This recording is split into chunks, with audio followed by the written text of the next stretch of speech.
Live from downtown Detroit, home of WDIV and Click on Detroit, Local 4 News at 5 starts now. They are the drivers behind the donuts. Tonight, prominent figures in the Detroit street shutdowns are explaining why they do it and why they think it's a good thing.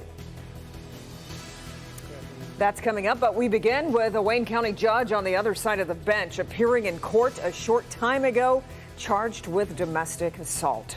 Judge David Parrott usually handles cases like the one he's charged with at 34th District Court in Romulus. Prosecutor says the incident happened this weekend with a partner with whom he lives. Rod Maloney was in court for the arraignment. Rod, do we have bond set here yet?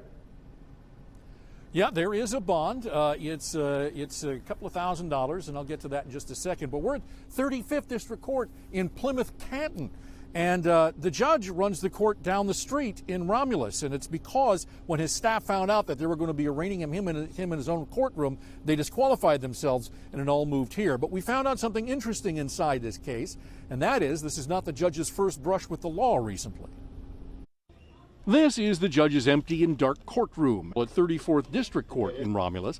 This afternoon, instead of appearing there, 59-year-old Judge David Mark Parrott appeared for his arraignment from the Canton Police Department jail. He's charged with domestic violence, assault, and battery, a misdemeanor.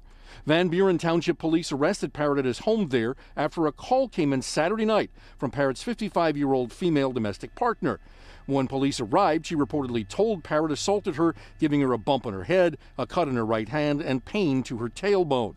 Judge James Placas entered a not guilty plea, wanted to know if the judge had any weapons, and the answer well exceeded yes. I have a Savage side-by-side 12-gauge shotgun. I have two 22 rifles. I have a 44 Magnum pistol. The judge is required to turn all of his guns over to the Van Buren Police Department. He's also not allowed alcohol and must wear some kind of alcohol monitoring device. That's standard. Yet it came to light in court this is the judge's second arrest in the last 14 months. Turns out the Manistee, Michigan police near Ludington arrested Judge Parrott on Christmas 2018 on drunk driving charges. But the case is still pending. He did a blood draw, but the police will not give the blood alcohol reading. The case is in the Court of Appeals as we speak.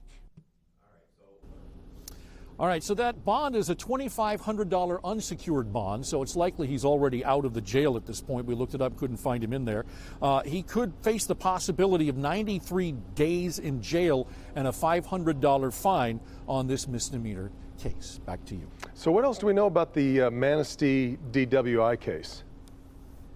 Well, one of the things that they said in court today is that the prosecutor up in Manistee is looking to revoke his bond from up there in Manistee. So it looks like the judge could have issues, especially since the judge here allowed him to go and travel outside the state on two separate occasions in the next month. So it's going to be interesting to see where all of this winds up. He'll be back in court here on the 28th of February. All right, Rod.